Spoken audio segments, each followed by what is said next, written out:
dépôt de gerbes. Alors je dépose ces quelques fleurs en notre nom à tous, en souvenir de ces Anglais qui ont donné leur vie pour nous, pour que nous restions libres.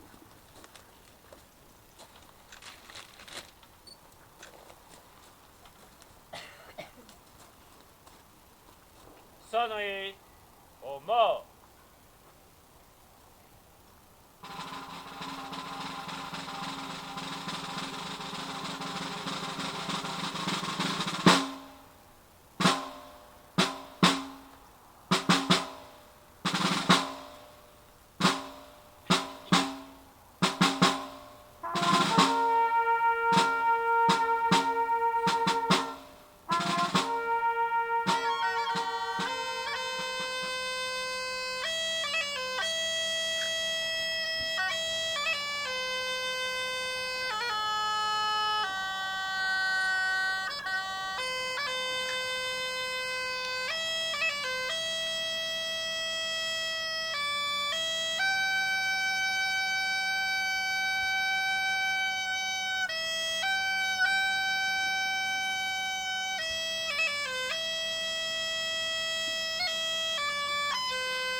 Ma très chère mère, c'est du fond de ma tranchée, recroquevillée sous ma couverture humide et froide, que je me décide à écrire ces quelques lignes. Je profite en effet de ce court répit, de ce monde de silence éphémère, entre deux interminables portes des enfers, celle passée et celle à venir, et leur inévitable déluge de feu, de gerbes d'acier et de tonnerre assourdissant. Mon écriture est un peu saccadée, je m'en excuse, mais je ne sais pas si cela est dû à l'engourdissement de mes doigts gelés ou à l'angoisse. Quelques souvenirs de soldats me reviennent à l'esprit. Oui, je me souviens comme si c'était hier, de cette année 1914, de cette entrée en guerre, de cette journée fatidique du 22 août, où 27 000 combattants français périrent en quelques heures. Une journée qualifiée par nos supérieurs de journée la plus sanglante de l'histoire de France. En septembre, j'ai vu passer ces 630 taxis, transporteurs d'un jour de troupes qui seront victorieuses sur la Marne. C'était la première fois que je voyais des automobiles. Cette guerre de mouvement s'acheva fin 1914 pour faire place à cette guerre de position avec les premières tranchées creusées en décembre. Puis vint 1915. Bombardement des lignes ennemies, des nôtres, assauts répétés encore et encore, pour une colline, pour une haie, pour quelques mètres. Contre-attaque meurtrière, gaz moutarde qui fait des ravages, et les tranchées qui se creusent encore et encore, et les hommes qui s'enterrent et la boue qui s'installe. Jamais nous n'aurions cru, en cette année, que nos tranchées traceraient des sillons meurtriers allant de la mer du Nord à Verdun, puis jusqu'aux frontières suisses. En cette année 1916, la bataille de la Somme nous a été relatée comme décisive. Nous nous sommes bien battus aux côtés de nos alliés britanniques. Et puis Verdun, l'enfer de Verdun. Enfer si bien nommé. Une explosion toutes les 3 secondes. J'y suis maire dans cet enfer. Y sortirai-je un jour? Des camarades morts, blessés, mutilés, jonchent le sol de ma tranchée. Des cris, des hurlements de douleur, des appels au secours se mêlent au fracas des obus. Ces obus, toujours ces obus. Quelquefois, je me mets à penser qu'au cours d'un assaut, une balle ennemie en plein cœur viendrait mettre fin à ce cauchemar. Mais non, je suis un soldat français qui se bat fièrement pour la France, pour sa patrie, pour la liberté. Alors oui, mère, je vais continuer à supporter le froid, la boue, la puanteur, les poux, les puces, la vermine et les rats. Je continuerai à supporter la vue de mes camarades blessés, mutilés ou morts. Je continuerai à supporter ce vacarme assourdissant et incessant qui rend parfois les hommes fous. Et demain peut-être, je monterai à l'assaut encore une fois, avec fierté et obstination. Dans ces instants trop courts d'accalmie, je me mets aussi à rêver. Je rêve de vous serrer dans mes bras, de vous serrer très fort, mère. Je rêve d'une fraternité entre les hommes, d'une paix enfin retrouvée, d'une concorde. Parce que celui qui ne rêve plus n'a plus d'espoir, et moi je rêve. Blotti sous ma couverture froide et humide, du fond de ma tranchée, je vous embrasse tendrement, ma très chère mère, votre fils, Jean-Luc. Enfin, son rêve va se réaliser.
Maintenant, nous allons nous rendre devant la salle de sport pour former le cortège, pour ensuite aller au parc.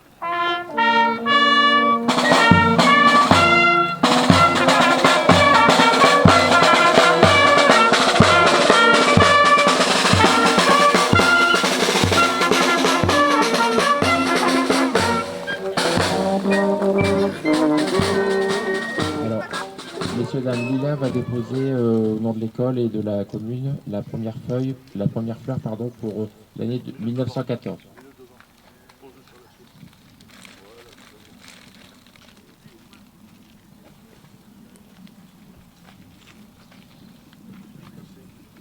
Alors, c'est Édouard Bayon qui va nous lire le texte pour 1914. 1914. L'érable champêtre. Symbole, indépendance et liberté. Le tocsin sonne dans toutes les communes de France. Les hommes de 20 à 48 ans sont appelés à se rendre à leur unité d'affectation sans délai. Le 3 août 1914, la France et l'Allemagne entrent en guerre, un conflit qui allait devenir mondial, total. S'engage alors une guerre de mouvement, des villes perdues, puis reprises, puis à nouveau perdues, bataille des frontières qui amène une grande retraite, puis une contre-attaque française. C'est la première bataille de la Marne, du 6 au 9 septembre, avec son épopée des taxis parisiens, ces gigantesques combats menés victorieusement, mais au prix de pertes dramatiques en hommes. Oui, c'est la course à la mer avec des tentatives de débordement réciproques. C'est l'échec des armées allemandes sur tout le front des Flandres. Alors commence l'enlisement.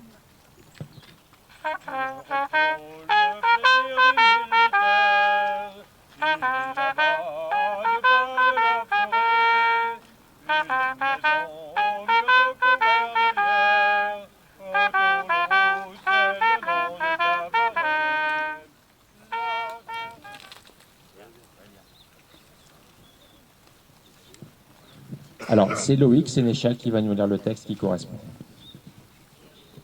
1915, l'orme, symbole, fermeté et évolution. C'est la guerre des tranchées. L'uniforme bleu horizon remplace le précédent, dont les pantalons étaient rouges. Ce serait plus discret. On les appellera poilus, car l'eau manque pour se laver, se raser. Février 1915. Voit apparaître les premiers avions munis de mitrailleuses. La guerre devient une guerre d'usure. Le 16 février, premier assaut en Artois, puis en Champagne, qui se termine le 20 mars, avec des pètres effroyables. Le 22 avril apparaît encore une nouvelle arme de guerre, les gaz asphyxiants, dits gaz moutarde, très volatiles qui tourbillonnent au gré du vent, ne faisant plus la différence entre amis ou ennemis, tuant des milliers de soldats dans les deux camps. La vie dans les tranchées est innommable, faim, froid, insalubrité.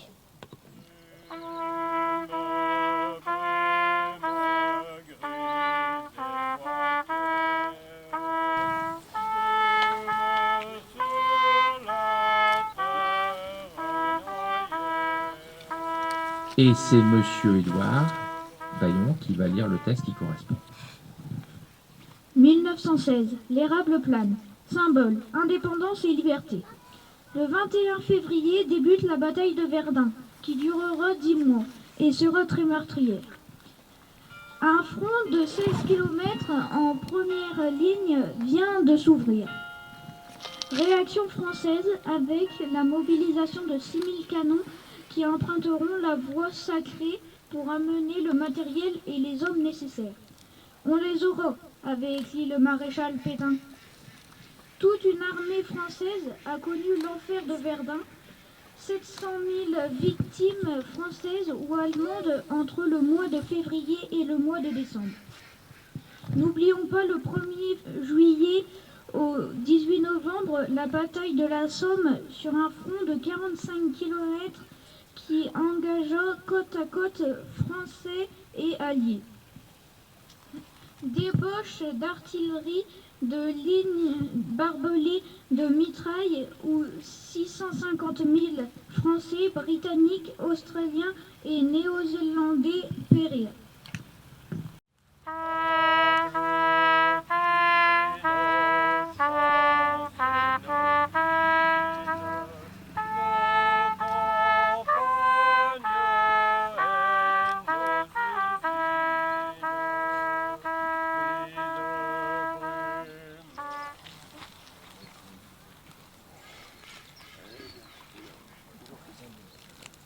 Merci.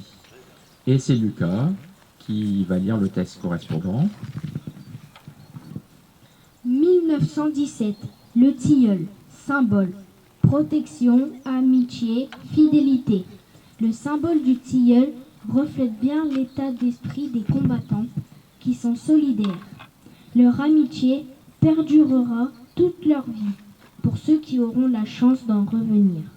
Il ne faut pas occulter le rôle des femmes dans ce conflit. Elles ont dû surtout tenir le rôle des hommes. Ce sera le début de leur émancipation. Le 6 avril, entrée en guerre des États-Unis d'Amérique, un tournant dans l'histoire de cette guerre. 1,2 million de soldats américains arrivent en France. Du 16 avril à mi-octobre, attaque frontale des armées françaises au chemin des Dames entre Reims et Soissons. 6 mois d'assaut successifs où 270 000 combattants donnèrent leur vie.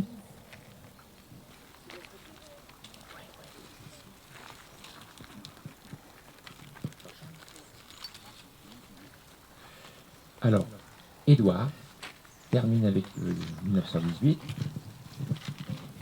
1918, le marronnier, symbole, abondance et énergie. C'est l'arbre bienfaisant et protecteur. Le 27 mai, grande offensive des armées allemandes qui les amène à la hauteur de Reims et Soissons. Paris est touché par les tirs des canons ennemis. À partir du 15 juillet, c'est la seconde bataille de la Marne avec des effets dévastateurs sur les troupes allemandes. À partir du 8 août, une contre-offensive des armées alliées se traduit par une éclatante victoire. Les événements s'accélèrent. Le 9 novembre, l'état-major allemand demande que soit signé l'armistice. Le 11 novembre 1918, à 11h, dans toute la France, les cloches sonnent, les clairons jouent sur le front. C'est dans un wagon aménagé par le maréchal Foch dans la forêt de Compiègne que sera signé l'armistice qui mettra fin à ce conflit qui aura été très meurtrier des deux côtés et qui aura duré 5 ans. Ainsi prenaient fin 4 longues années d'un conflit sanglant, de l'horreur, de l'enfer sur terre. Ce devait être la der des der, mais l'avenir contredira cela. La France est le pays le plus touché. 1,45 million de morts ou disparus, 1,9 million de blessés, mutilés ou défigurés, soit 30% de la population active masculine âgée entre 17 et 45 ans. N'oublions pas les prisonniers, vie de privation, de travail, de maladies dont beaucoup mourront. 36 000 monuments seront élevés en France à la mémoire de nos morts pour la patrie. S'ajoutent les milliers d'hectares dévastés, les villes ou villages meurtris ou effacés de la carte, les champs défigurés, les sols pollués par des tonnes de munitions non explosées, qui parfois, hélas, font encore des victimes.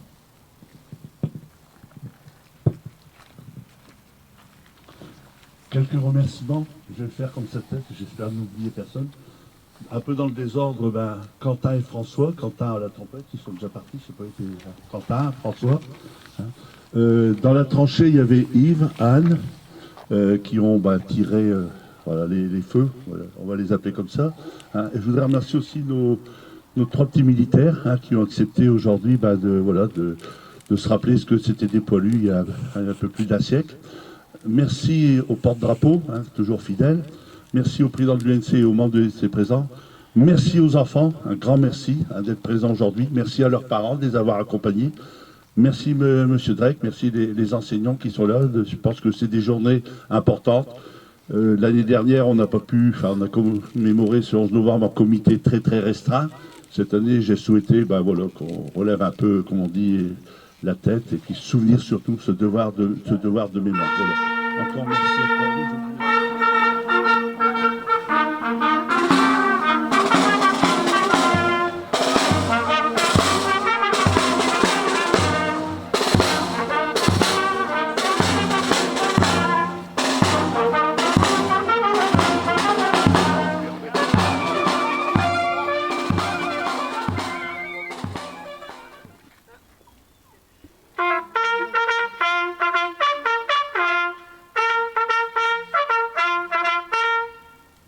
Ouvrez le banc.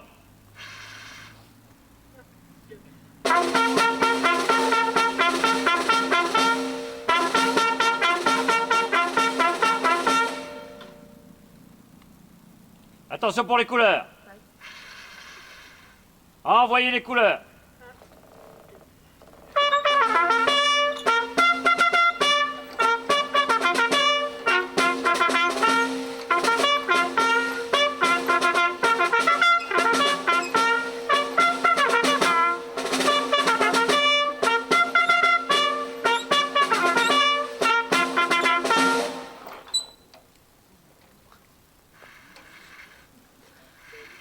Dépôt de gerbes.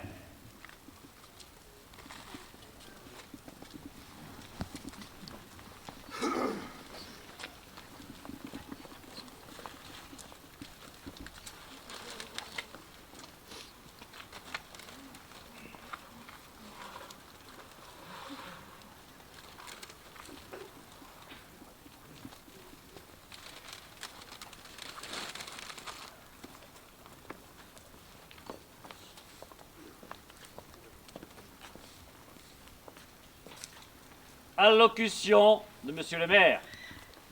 La fin des combats de la Grande Guerre a marqué les consciences et imprégné les mémoires.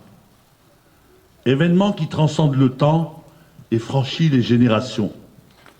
Nul besoin d'ajouter une année ou un millésime.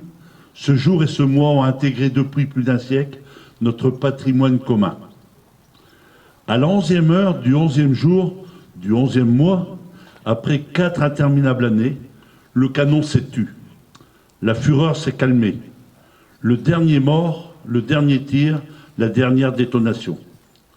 Depuis Compiègne, où l'armistice a été signé à l'aube, jusqu'au front, du premier des clairons à tous les clochers de France, de l'esplanade de chaque ville à la moindre place de village, une déferlante de soulagement, un soupir de délivrance ont traversé le pays de part en part. Derrière l'allégresse, derrière le tricolore flottant aux fenêtres et les Marseillaises triomphantes, partout le deuil, les blessures inguérissables, les ruines matérielles, morales et humaines qui se sont installées pour longtemps. Des mères et des pères qui n'ont pas retrouvé leurs fils, des fratries qui n'ont pas retrouvé leur père, des épouses et des époux qui ont perdu l'être aimé. Le pays est traversé par la sourde évidence que rien ne sera plus jamais comme avant. En ce jour, dans les métropoles, devant les monuments aux morts, sur les places de toute notre cité, toutes les générations rassemblées, nous nous souvenons de ceux qui se sont battus pour la France entre 1914 et 1918. De ceux tombés au champ d'honneur sur tous les fronts, d'Orient et d'Occident. Nous nous souvenons du combat valeureux de tous ceux qui, venus des 5 continents, ont défendu un sol qu'ils n'avaient auparavant jamais foulé. Les noms gravés sur nos monuments aux morts nous rappellent constamment les valeurs d'honneur, de courage, de dévouement et de bravoure. Ils nous rappellent la fraternité d'armes. La même fraternité unit toutes les filles et tous les fils de France qui œuvrent aujourd'hui à la défense de notre pays et qui mènent notre inlassable combat pour la liberté. La même fraternité mémorielle qui chaque 11 novembre nous réunit pour honorer les combattants de tous les conflits, pour rendre hommage à ceux qui ont accompli leur devoir jusqu'au don suprême. La nation salue la mémoire des soldats morts pour la France en 2021.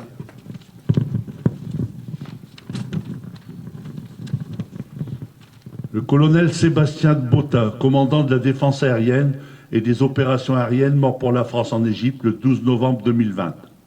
Le maréchal des logis Ténéry Maury, 1er régiment de chasseurs, mort pour la France au Mali le 28 décembre 2020. Le brigadier d'Orient Isaac Agnan, 1er régiment de chasseurs, mort pour la France au Mali le 28 décembre 2020. Le brigadier Quentin Pochet, 1er régiment de chasseurs, mort pour la France au Mali le 28 décembre 2020.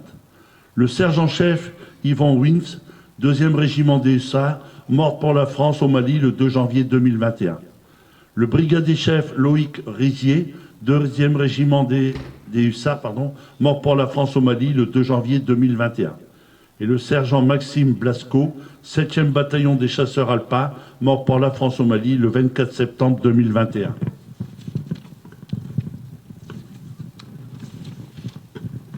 Aujourd'hui, dans un même mouvement, la France reconnaissante fait cortège au cercueil d'Hubert Germain, jusqu'à la crypte du mémorial de la France combattante au Mont Valérien.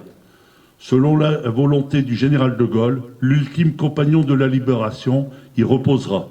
Dernier dans la mort, parmi les premiers de 1940, Hubert Germain est le porte-étendard des 1038 illustres qui ont tant fait pour l'idéal de liberté et l'esprit français.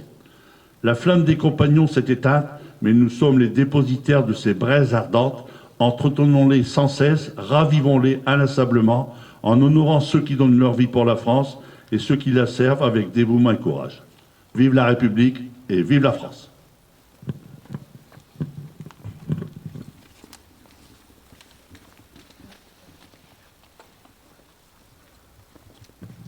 L'appel des morts. 1914. Besse Gustave, Delay Vincent, Duhay Henri, Henri Achille, Gosse Louis, Ducarne Évrade, Masson Zéphyr, Lemaire Amédée, Lamère Paul, Burlion Alfred, Monchicourt Jean-Baptiste, Lebrun Gaston, Remond Théodule, Petit Floridon, Roland Georges, Masson Victor, Doué Rémy, Crapé Théophane, Basseville René, Abraham Auguste, Blas Joseph, Capelier Jules, Boursier Aimé, Dromby Paul, Moiti Joseph, Monnier Édouard. 1915. Bertin Antoine, Collet Joseph, Laigle Étienne, Raverdy Odolphe, Lacomblé Paul, Langrand Fernand, Lebrun Benoît, Taquet Clément, Farinaud Paul, Clure Victor, Henri Jules, Villain Clovis, Dumont Paul, Lamère Jules, Henri Charles. 1916. Besse Léon, Lamère Théodule, Mantelet Morel, Daman-Felser Pierre, Dumont Clotaire, de Mazure François, Bruet Henri, Crapé Gaston, Rivière Henri, Baudou Jules, Collet Émile, Vienne Henri, Trouillet Edmond. 1917. Soigneux Auguste, Catelin Théodule, Paulvan Élie, Soile Abel, Dormigny Jules, Vaillandé Éloi, Lebrun Lucien, Rincheval Émile, Masson Henri, Bourla Gaston. 1918. Dubois Camille, Hautecoeur Raymond, Robert Alphonse, Richard Camille, Blas Louis, Trognon Odolphe, Raison Léon, Moine Célestin, Henri Fernand, Potier Maurice, Venteny Louis, Lecouvet François, Vaillandé Noël, Caille Henri. 1919. Simon Eugène.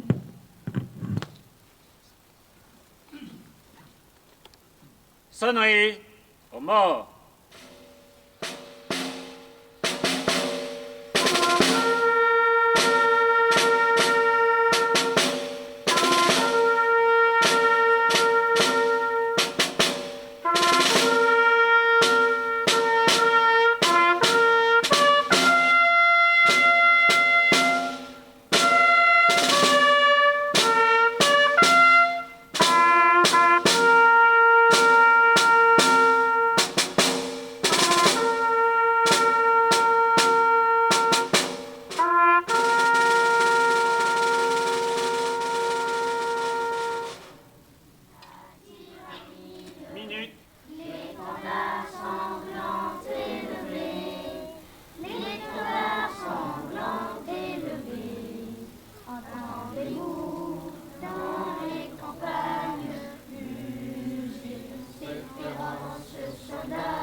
Fermez le banc.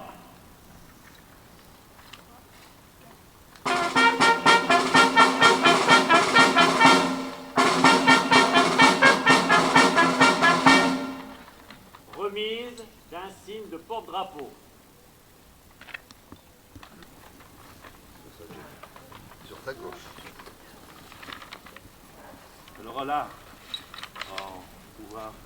pour des pouvoirs qui me sont conférés, au nom du président départemental de l'UNC, j'ai le plaisir de remettre cette distinction pour des 10 années de porte-drapeau et même auparavant. Merci beaucoup à la France.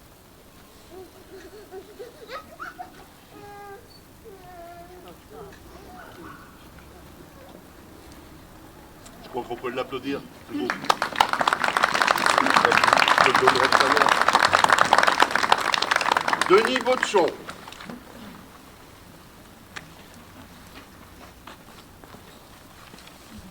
Pour 3 années de porte-drapeau. Alors Denis, au niveau des pouvoirs qui me sont conférés, au nom du président départemental de l'UNC, jeune porte-drapeau, mais encore j'espère pour de nombreuses années, hein, donc pour perpétuer, je dis toujours, ce devoir de mémoire, c'est toujours très agréable d'avoir des drapeaux comme on a aussi. Merci beaucoup pour tout ce que tu fais et que tu vas continuer à faire.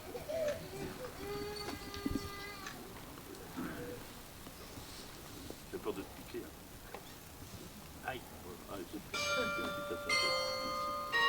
Bravo Denis.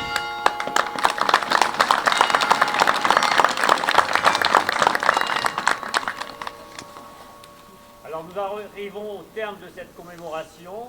Nous allons nous rendre en défilant, en musique, jusqu'à la salle des fêtes, place Rizoum Lindom. Et avant, on va distribuer des brioches aux enfants. Et avant, les enfants sages auront droit à des brioches. Même ceux qui n'ont pas été sages. Alors, Donc, exceptionnellement aujourd'hui, tout le monde allez, aura droit à brioche, ça. alors. Allez, on se met en place là-bas.